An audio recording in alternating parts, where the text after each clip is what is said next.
তো এই যে বইটা আপনারা দেখতে পাচ্ছেন, এটা হচ্ছে আর্যা ভিভিন্নয়, আর্য সমাজ থেকে প্রকাশিত হচ্ছে মহর্ষি দয়ানন্দ সরস্বতীজির লেখা এই গ্রন্থটি। এটি হচ্ছে আর্য সমাজের অনেক স্বীকৃত একটি গ্রন্থ রয়েছে। এই গ্রন্থে আমি একটা বিষয় লক্ষ্য করলাম, সেই বিষয়ের একটা ফ্যাক্ট আপনাদের সামনে তুলে ধরব। সেই ফ্যাক্টটি হচ্ছে, এখানে দেখুন ৬ নম্বর পেজ, আপনারা দেখতেই পাচ্ছেন এখানে ৬ নম্বর পেজে একটা স্তুতি বিষয় দেওয়া আছে। কি বলছে?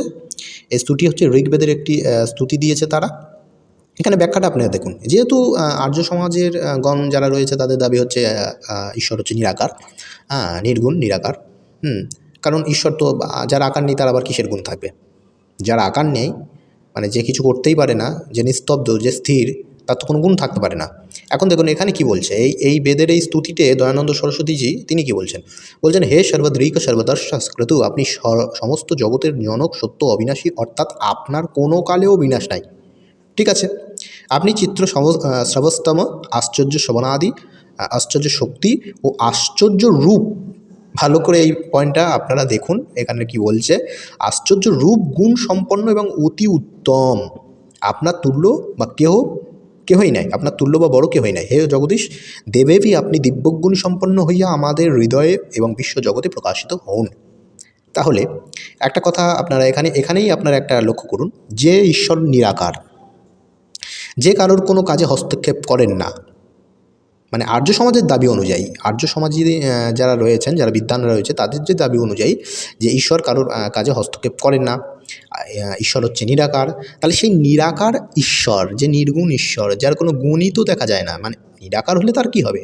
সে তো একটা জায়গায় স্থিত, সে তো কেবল মাত্র সর্বব্যাপী, আমার আপনার মধ্যে রয়েছে, এটাই তো নিরাকার। তাহলে সেই নিরাকারের কি বলছে? সেই নিরাকারের বলছে শক্তি, আশ্চর্য রূপ, গুণ সম্পন্ন, অতি উত্তম।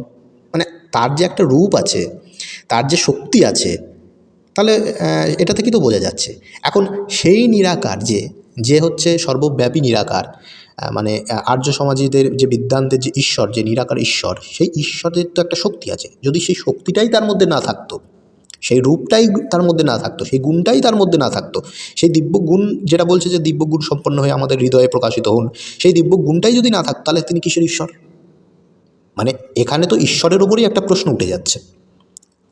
এই বিষয়টি তাদের একবার খেয়াল দেওয়া উচিত। মানে তাদের যে ঈশ্বর, সেই ঈশ্বরের রূপ, শক্তি, গুণ সম্পন্ন সবই কিছু রয়েছে। এখন নিরাকার নির্গুণ, তিনি কারোর কাজে হস্তক্ষেপ করেন না। তিনি মানে আমার এবং আপনার মধ্যেই কেবলমাত্র আত্মবোধে স্থিত রয়েছে। এটাই তো নিরাকার, হৃদয়ের মধ্যে রয়েছে। উপনিষদে বলেছে হৃদয়ের মধ্যেই পরমাত্মা বাস করেন।